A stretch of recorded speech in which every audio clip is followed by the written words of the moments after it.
Баршаңызға қайырлы күн достар. Бүгін сіздермен синнабонның рецептімен бөлісетін боламын. Дәмі өте керемет болып шығады. Тестасы өте жұмсақ. Үйде жасап көріңіздер. Тура кофеханадағыдай синнабон десем артық айтпаспын.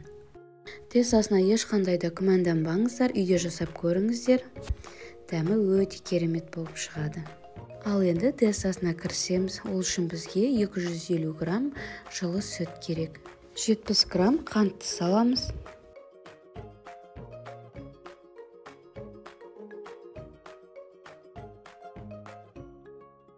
Сегіз грамм құрғақ дрожжымыз бен 1 чайны ложка тұзымызды саламыз. Жақсылап араластырып аламыз.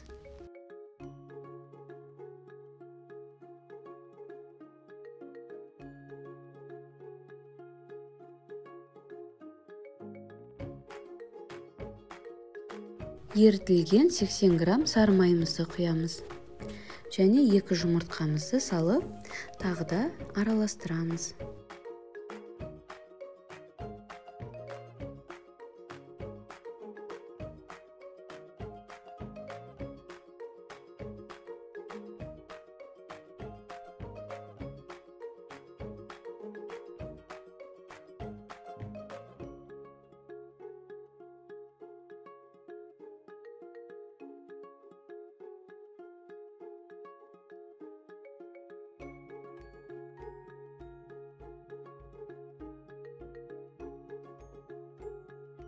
«580 грамм ұнымызды 3-4 бөлікке бөліп саламыз. Венчиктің көмегімен жақсылап ұнымызды араластырамыз.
Дәл осы кезде үстіне тағы 20 грамм ұн сеуіп,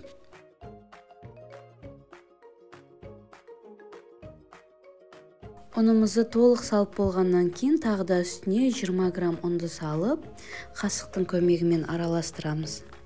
Басында 580 грамм ұн қостық, одан кейін ең соңғы жағында 20 грамм ұнды қайтадан қосып, осылай араластырып, бетін пищевой пленкамен орап, 1 сағатқа жылы жерге қойып қоямыз. Ешқандай да қолдарыңызды салып илемей қойыңыздар, өйткені қамыр осындай өте жұмсақ болады, қолдарыңызға жабысып қалады. Тағы да айта кетейін, 580 грамм ұн және тағы да 20 грамм ұн қостық, одан артық ұн қолданбаймыз.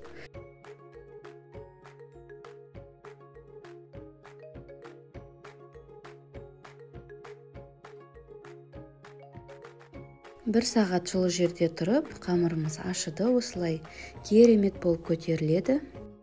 Ұнды осылай 4 бұрышты етіп сеуіп аламыз. Өте көп мөлшерде ұнды қолданбаймыз.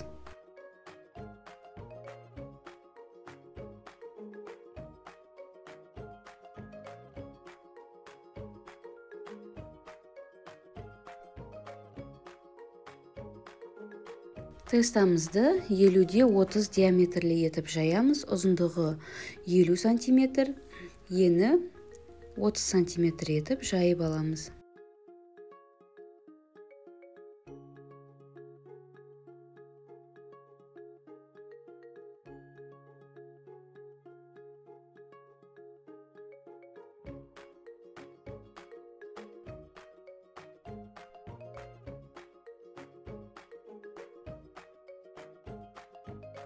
Тестамызды 4 бұрышты етіп жайғаннан кейін 50-де 30 қылып, осылай сызғыштың көмегімен туралап есептеп аламыз. Көп ұн қолданбаңыздар. Енді бір ас қасық қантымызға 2 шай қасық корицамызды салып, жақсылап араластырамыз.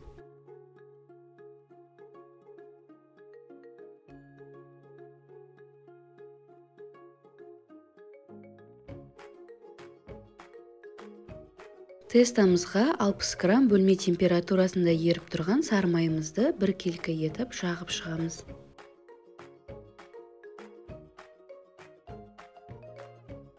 Сары майымызды жағып болған соң үстіне корицамызды сеуіп шығамыз.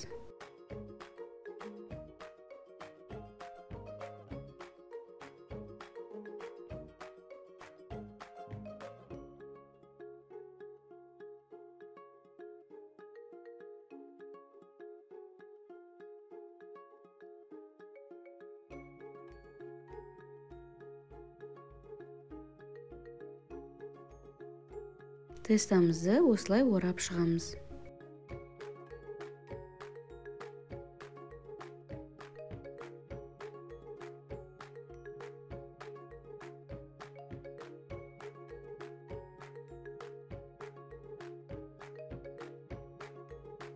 Оралған синабонымызды 16 бөлікке бөліп шығамыз.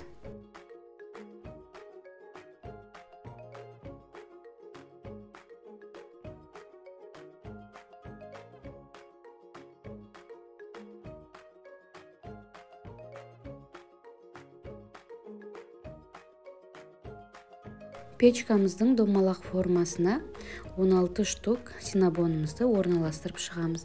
Арасын қатты жақын етпеңіздер. 40 минут көтерілуге қойған кезде булочкаларымыз ісінеді, сондықтан да аралары ашық болғаны дұрыс.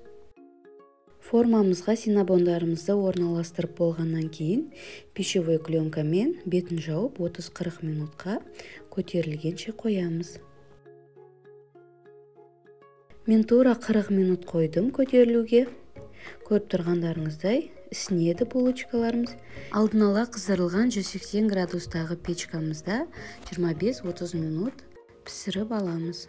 Ал енді синабонымыздың бетіне жағатын помадкасын дайындаймыз. Синабонға мен Кохланд сырының 220 грамдығын қолдандым. 220 грамм бізге жеткілікті.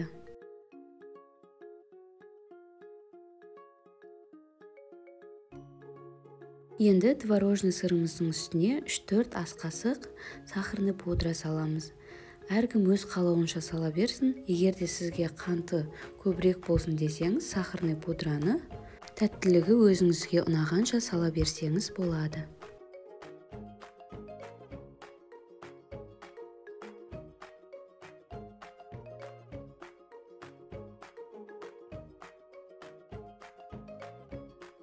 Сахарный пудрамыз бен творожный сырымызды жақсылап араластырып болғаннан кейін үстіне осылай 2-3 шай қасық сүт құямыз. Помадкамыз қатты қою болып қалмас үшін аздап осылай сүт құя берсеңіздер болады, бірақ қатты сұйық болып кетпесін.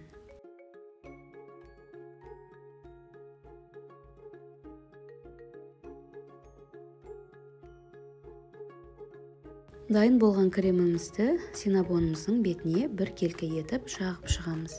Менің алға қойған мақсатым 1000 подписчиктен 10 000 подписчикке жету, сондықтан да жай ғана видеомды көріп кетпей, лайк басып, комментарий қалдырып, каналға жазылуды ұмытпаймыз. Күн сайын арнамда жаңа рецепттер. Бұл рецепттердің бәрі арнайы мастер-класстардан үйренген, 100% тексерілген рецепттер, сондықтан да еш күмәнсіз жасай беріңіздер. Ас болсын.